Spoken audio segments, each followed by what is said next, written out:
Magandang araw po. My name is JC Gotinga and you are watching Rappler Talk Entertainment. And we are very thrilled and honored to have with us here at the Rappler studio, Asia's romantic balladeer, Christian Bautista. Hooray! Thanks for having me. This is the closest orange I can get. Oh, thank you. We're glad to have you back. This isn't your first time at Rappler. It's always not. A pleasure to have you. Yes, and the balloons are still there in front. Yes, I'm so happy. yes. They will always be there, lalo na pag ikaw yung parating. You have a new song for us. Yes. Diba? A new song in collaboration with Riza. an Indonesian artist. Yes. It's Rainbow. Yes. It's yung Rainbow ng South Border, right? Correct. So please tell us about this song, this project, this new endeavor. Yeah. I was in Japan a few months ago because one organization from Japan wanted an ASEAN tour in maybe 12 to 13 cities. At pinagsama-sama ako from the Philippines, Riza from Indonesia, and Alexandra from Laos. And nag-tour kami for like 13 cities and we became friends. Tapos sabi namin, you know what, we should collaborate after this, like a proper song. So I said, what Filipino song do you know? Sabi ni Riza, Rainbow. So I was, wow, that's a great song choice. I love that song. Maybe we should do it together. And after a few months, we recorded it, and here we are. So I haven't actually sang Rainbow with her as a promo yet. So I've only sang it solo. Pero yung maririnig mo sa streaming everywhere is the duet version. Right. So while I'm here, I'm doing my best to promote it. And while she's there in Jakarta, she's promoting it as well. Did you record together? Okay, yes and no. Yes and no kasi nowadays, obviously, we can record apart and then the engineer just mixes it. But there was a time na pumunta siya dito sa Manila because she had, so this is cool. Her album in Indonesia, Ambivert, the photos were taken by BJ Pascual here. So, ang ganda ng photos. And then dahil nandito na siya, tapos, okay, great. Halika, mag-record na rin tayo. So, nag-record na rin kami. So, the song that you hear is a mix of all that. And I was so happy to see her and her team. So, nag-content na rin kami, pinakain namin ng halo-halo, bibingka, puto buong lahat. And she enjoyed it naman. She says na she grew up on your music daw. Bata pa siya, kilala ka na niya. And that says a lot about your success in Indonesia. So dito sa Pilipinas, kilala natin si Christian Bautista as the romantic balladeer, but he's called Asia's romantic balladeer for a reason. Wow. He just toured, yun nga, he was in Japan. You are big in Indonesia. You sang an ASEAN theme song some years back. I did, yes. Yeah, di ba? So, I did. You know, what's it like for that to come at you? Na you're now collaborating with an artist who has looked up to you for all their lives. Yeah, I think I remember her saying that when nasa Japan kami. Yeah, I was listening to her music when I was young. So, pleasantly happy na she was listening to my music and then I get to sing with her. I feel so much responsibility and I feel that I always need to be, as much as I can, a good example to the next generation, to produce good output, good work, and kasi you'll never know who you will eventually work with later on. And it's not just yun nga, the good work, it's also magaling ka bang makisama, kamusta ba ang reputasyon mo, maayos ba? So all that sana will be told by people in their homes or wherever na okay pala makatrabaho to si Christian. So yung Rainbow, and we've listened to it, it's beautiful. Thank you. It is. And so now I mean to ask you, when you take on a song, something as well-known and I would say iconic as South Border's Rainbow, everyone, all Filipinos know it. Apparently Indonesians know that song. Yeah. Di ba markado na siya? And yet you take it on. And how do you approach that? First, I text Jay Durias. hey, do I cover? Tapos, obviously, you look for eto medyo, 101 in covering a song, officially. So look for the publisher, look for the songwriters, kasi you have to sign certain contracts and pay certain fees. And then when you're allowed na to record it, definitely ang isipin mo, how do I do it differently? And yet, hopefully, the soul of the song stays, the core of the song. So, the immediate change na ginawa namin is, it's now a duet, na hindi usually nangyayari. It's like two friends encouraging each other. Kaya mo yan, kung ano man ang napapagdaanan mo yan. Or in that sense, since duet, kaya natin to pareho. So yun ang naging maganda talaga. And tama ka, when I sing this with an audience, pag sinabi mong take a little time, baby, wala na, kakanta na yan lahat. Everyone knows it. So it's just so inspirational, and it just gives me and everyone just a lot of hope. Or lalo na sa mga taong nakalimutan nila to hope. Maala nila, hold on, that's right, wait. Matatapos din to. So there's an album in the works as well, right? So right now it's a single, Rainbow. You can already find it on Spotify. Yes. Pero tell us about this, to the extent na we're allowed to say at this point, what can we expect? What are you excited about dito sa paparating na album? Yeah, so iba-iba na ngayon ng styles in creating an album. So dati parang, here's 10 songs, labas na lahat agad. Now you can take your time. Pwede kang maglabas ng singles here and there. And then later on, turn it into an album. So, it's like a blank canvas as of now. And we will see how it takes shape. And when it comes, I think it's gonna be beautiful. You know, for context, magkakilala kami ni Christian. We started out doing theater with trumpets. Correct. What, 2 decades ago? A decade ago? Decades, yes. Decades, basta decades ago. Like that and bar. so I saw... Sorry. Ang tagal na.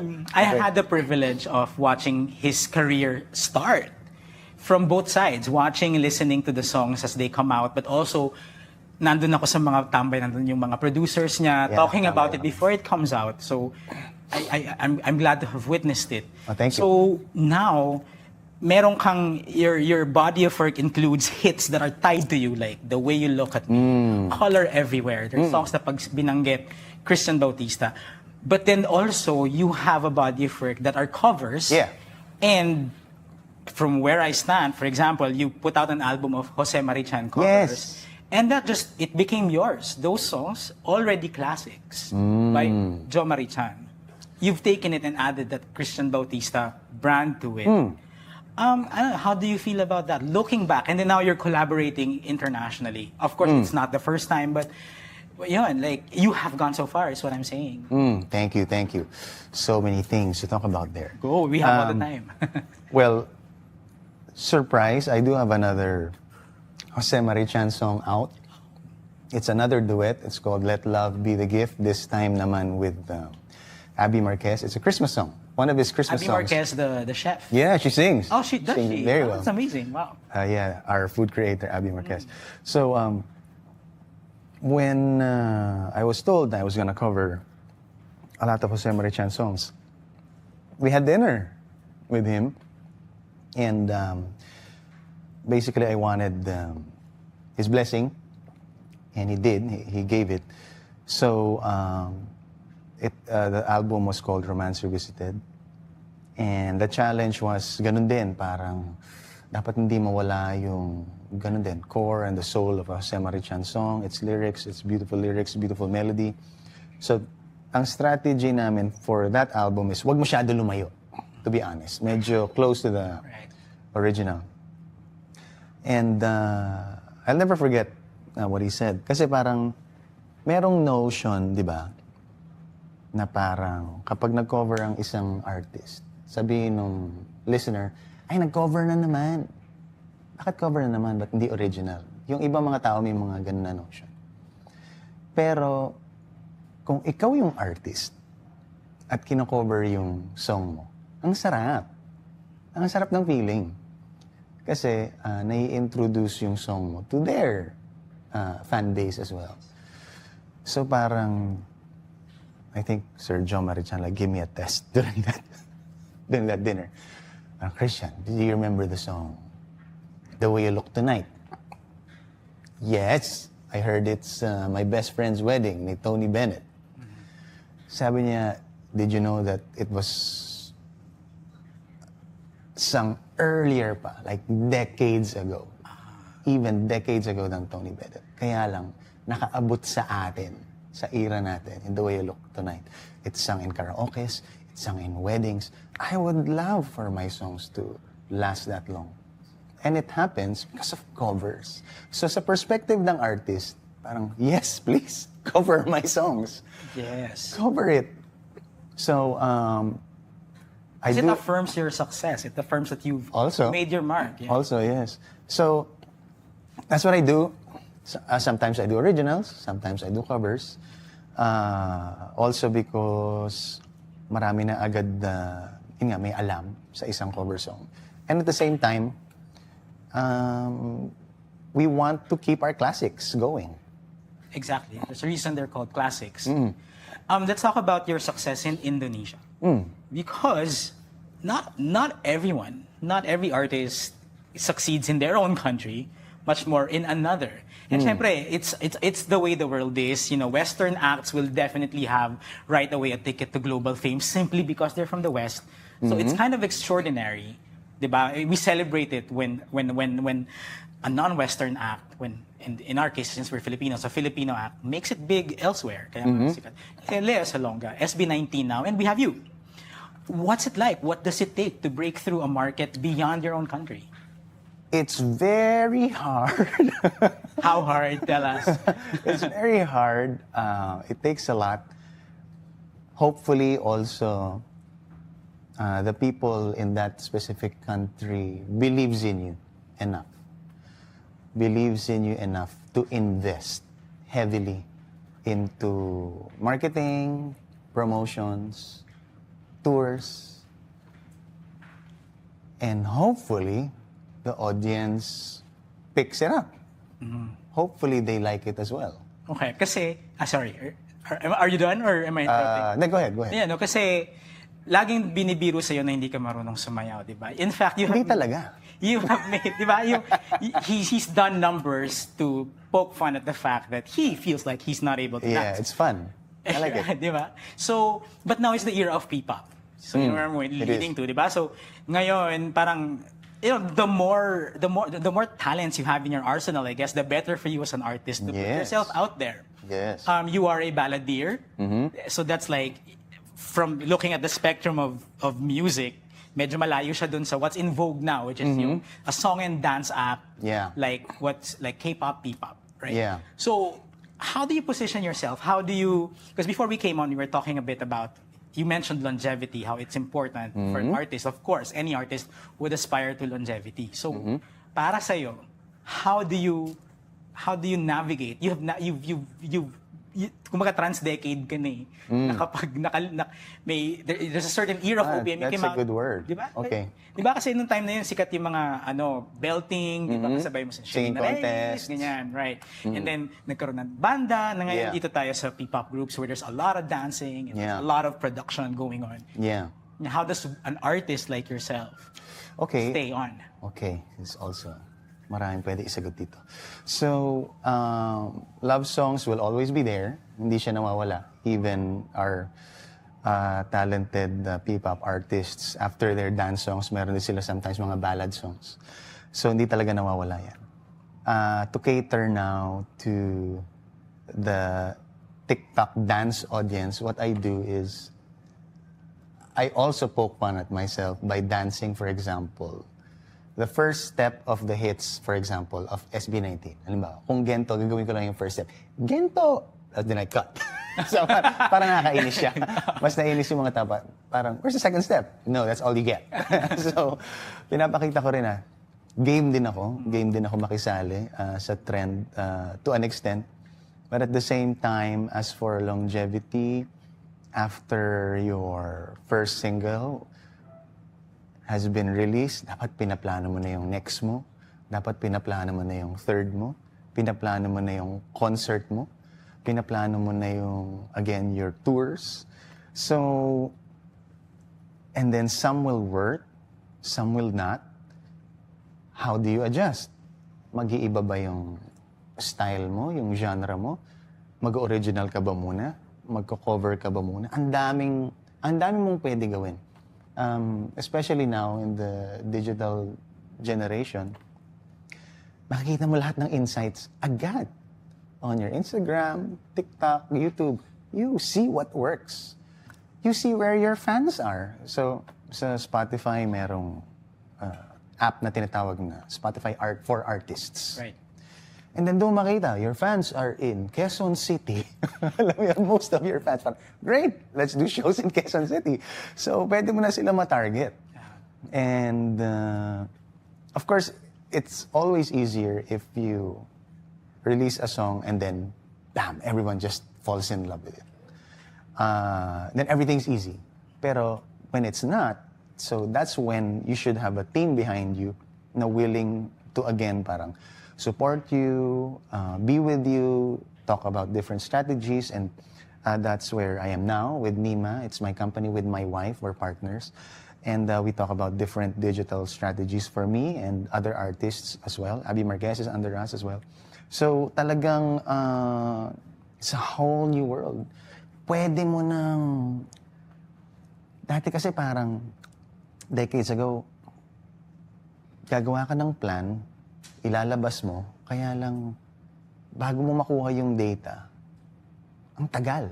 O nag-work to sa... Bumenta mo na yung CD. Oo, kamusta dyan sa mall dyan sa sa Mindanao or mall sa Visayas, ihintayin mo pa dumating yung sales. Ngayon, in a few seconds, alam mo na kung saan. Okay, pwede agad tayo mag-adjust dito. Which one works, alin ang gusto ng tao, alin ang hindi. Exactly. So, that data has to be harnessed and strategized with the right team as well.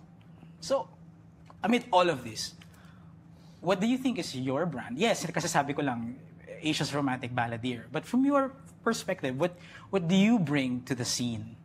Still romance, I think. Romance.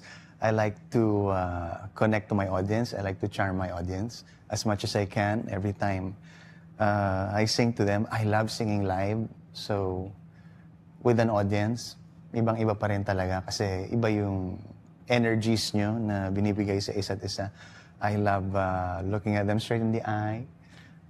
Or even, I always love to go down to the audience and to physically like hold them or like be with them. Yun naman ang gusto ko sa mga like intimate venues. I would love to also sell out the Philippine Arena one day. Pero iba rin yung 300 lang kayo, tapos you're within arm's length, arm's reach. So, and again, like what I said kanina, love will never be old-fashioned. That's nice. Love will never be old-fashioned. Share ko lang yung anecdote na pinagkikwentuhan namin kanina before we came on that Christian used to be with Stages and another Stages talent is Sam Concepcion. And when Sam was a teeny bopper act, there will be shows na magkasunod yung set ni Sam and set ni Christian. Yeah, and then syempre, teenagers yung fans ni Sam, all the screaming, the entire mall will gravitate to the atrium to watch Sam Concepcion. And then Christian gets introduced and Christian will go, okay, turn naman po ng mga nanay. Ako na po yung kakanta. And people will laugh and I would say they love you more for it. But my question to you is, why do you self-efface? You kind of self-efface quite a lot. You do that. You seem to not take yourself so seriously. Yeah, man. The entertainment industry is crazy enough. It has its own crazy. So talagang, as much as I can, if I can be light, if the audience can feel my sincerity and my truthfulness, malalaman mo yan eh. So instantly, by that quip alone or that joke alone, nagka-connection na kami agad with half the paying crowd. That's right. That audience. And at the same time, hanggang ngayon parang minsan ginagawa ko pa rin yan. I believe, I have a friend, si Richard Poon naman. Parang ang joke naman niya, okay, para naman sa mga senior citizens. Meron siya mga joke na gano'n. So, it depends also on the show, on the audience as well. Siyempre, kung puro bata yung audience mo, siyempre, i-adjust ko naman yung mga spills ko according to that audience. Pero again, and that's what's so cool about the team behind me now at NEMA is by looking at the data, they know the audience. I am briefed beforehand what to do for this specific crowd or for this specific audience. And it becomes now more natural. No, konti na lang ang guesswork. Of course, it still happens. Kailangan you still have to be quick on your feet, on your toes. Pero at the same time, it's so much better if you're more than prepared before entering into any arena, into any stage. Yung parang nabigyan ka na lahat ng briefing, you're fully equipped, alam mo na yung gagawin mo, sasabihin mo, susuot mo, pagpasok mo, ready ka na. Do you still get scared or nervous? And also, Yes. how do you keep it fun? In the sense na, Right now? Oh my God. oh yeah, di ba? No, we just hide it. I mean, seriously, this is nerve-wracking work. But I imagine it also gets tiring all these years, and now you have to compete. And please tell me if I'm wrong, and I hope I'm wrong, pero di ba, they always say that there's ageism in the industry, in the entertainment industry, lalo na when, you nag-iipon ka ng accolades and mataas yung sales numbers mo and yung discography mo lumalawig lang, but also it becomes harder when there are newer acts around and trends change, tastes evolve. So imagine ko lang baka nakakapagod. So ikaw, how do you keep it fun for yourself? Definitely merong mga times na napagod ako or parang gusto ko nang tumigil. Napasulat tuloy ng kanta. It became kapit. So, That's right. Yes. Merong mga times na I would feel lost or would not know what direction to take. Pero God is good. After a bit of rest, after a bit of soul searching, I will be led to know what to do next, where to go, what song to sing, what show to do, who to partner with, who to sing with. It's definitely not easy, pero kapag iniisip mo din na first competition is great kasi parang it gives you a lot of adrenaline to push forward. Kasi pag wala rin namang competition, parang masyado ka magre-relax, baka matamad ka. So competition is great. Pero also, fatigue also is real. Right. So kailangan mo rin talagang magpahinga. Hindi rin naman pwede yung every month lagi kang may labas. Kasi baka rin magsawa yung tao. Kung merong new artists ngayon, I celebrate them, I congratulate them. And if they want to work together, great. If they don't want, great. It's okay kasi they have their own path as well. As I have my own path as well. It's just now always searching kung what's next, what's cool, what do I love, what will my fans love, and we go from there. Who's an artist you would want to collaborate with? Internationally, Adele, why not? Push na natin yan, di ba? Manifest. Locally, you know what? Hindi pa kami nag-release ng song ni Miss Lea Salonga. So, while she's in town, siguro I should call her up. Yeah, nag-goes into the woods. Oh, nga. Now that you're not so busy anymore, Miss Lea. Right. That would be nice. Yeah, that would be lovely. That would be great. Okay, speaking of other artists, so recently, nag-viral si Mariah Carey dahil tinanong siya sa isang interview about Katy Perry's trip to outer space. Whoa. She got on a rocket ni Elon Musk, SpaceX. Yes. And then it I heard became of big that. news, right? And then Mariah Carey was asked, and she was like, "Oh, did she? She wasn't number one. She wasn't aware Sorry. na that's a Wow. thing, space tourism." And then she was asked, "Would you want to try that too?" And then sabi niya, I think I've done enough. Wow. So kung ikaw yung tatanungin doon, Sorry. Okay. do you feel like you've done enough? Some people say I have. Ako parang Sometimes hindi pa. Sometimes I have these feelings na I have not done enough or I want to do more, just to be honest. Some relatives of mine will say, okay ka na, Christian. Tapos parang, really? Ako parang hindi pa. Pero I guess because of that, it also gives me a bit of drive as well, rather than to say na I've done enough and stop moving as quickly as I should, or ayoko rin masyadong some people would say nga na like in another interview parang, how do you feel being an OPM icon? Parang, huh? Really? Icon? Ando na ba tayo? Sometimes kasi parang iniisip ko na ang dami ko pang gustong gawin.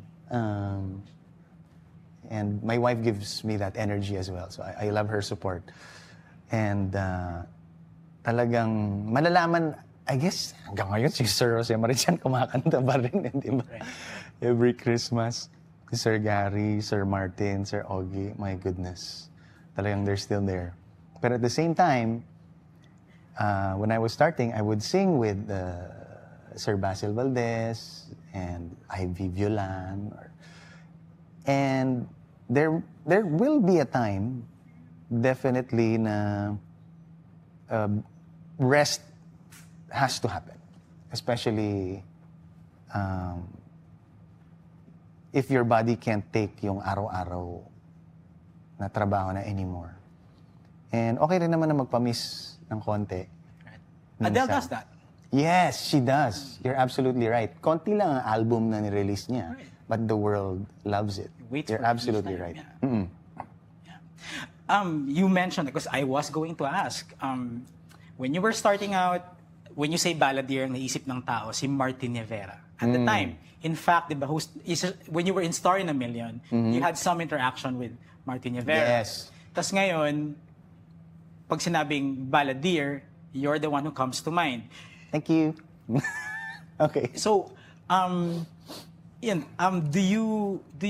what do you want next for your career, and how do you consider yourself? My bigger question, more than what you want next, because that might be hard to answer, but do you consider yourself, in your heart of hearts, in the quiet of the night, pag tinanong ka sa test, point blank, are you an OPM icon? OPM icon? I don't know yet. I don't think I'm there yet, but I want to be. So that's an answer. Definitely, I want to be remembered for my music. The next phase siguro is I want to do well in our company sa NIMA to really help raise and build the next generation of creators or artists. I want to share with them what I've learned the past 20 plus years, and to be a good partner to my wife also as we're running this company. Also, parang ano yun parang I did this musical, right? Jersey Boys. So, yung kwento ni Frankie Valli and the Four Seasons. Ang dami na nilang hits before. And then, kagulo yung storya nila, yung buhay nila. And then parang, si Frankie Valli parang, ayoko na, tama na. And then si Bob Gaudio, was the role that I played. Sabi niya kay Frankie Valli, which during that time, na nag-promote din kami dito sa Rappler pala. Ako, Nyoy, Marky, and Nino. Sabi niya kay Frankie Valli, wait, meron pa ako isa pang kanta. And that's, Can't Take My Eyes Off of You. Na yun yung The biggest song exactly. ever. Yes.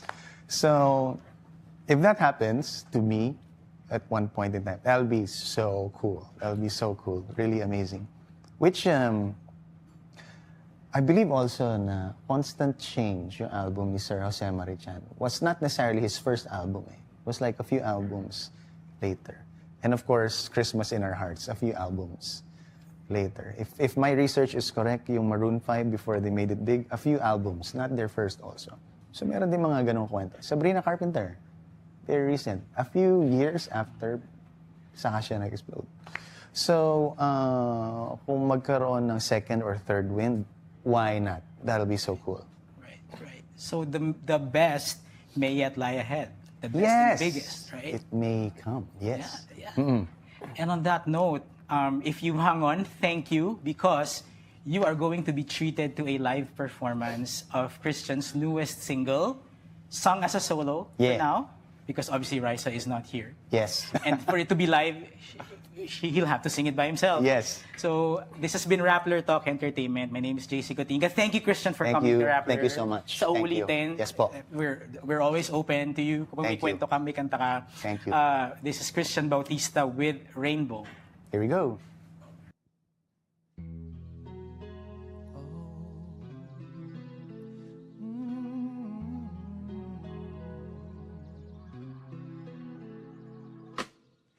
Falling out, falling in, nothing sure in this world, no, no. Breaking out, breaking in, never knowing what lies ahead.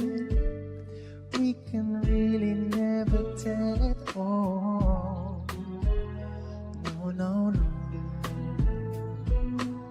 Say goodbye, say hello to a lover or friend. Sometimes we never could understand why some things begin then just end.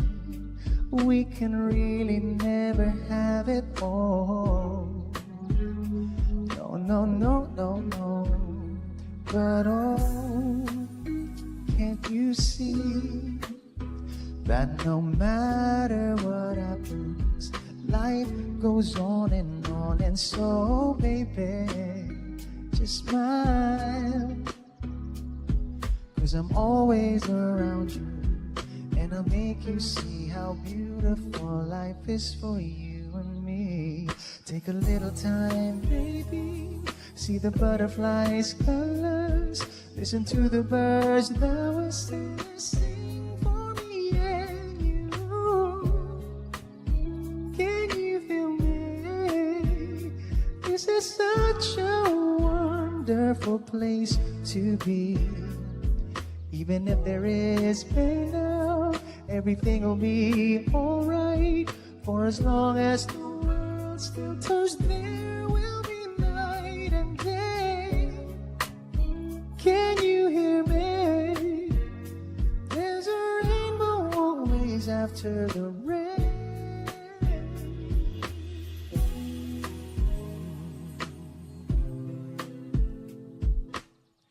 Hidden high, hidden low, win or lose you should go, yeah, yeah.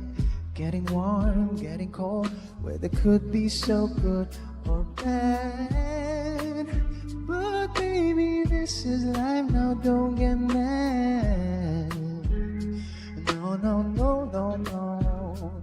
But oh, can you see that no matter what happens, life goes on, and so baby, just smile, 'cause I'm always around you, and I'll make you see how beautiful life is for you and me.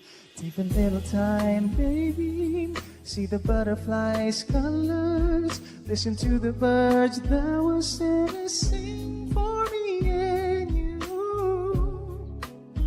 Can you feel me? This is such a wonderful place to be. Even if there is pain now, everything will be alright. For as long as the world still turns, there will be night and day.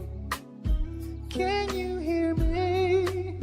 There's a rainbow always after the rain. Life's full of challenges, not all the time we get what we want. But don't despair, my dear. You'll take each trial and you'll make it through the storm, 'cause you're strong. My faith in you is clear. So I'll say once again, this world's wonderful. Let us celebrate life that's so beautiful. So beautiful.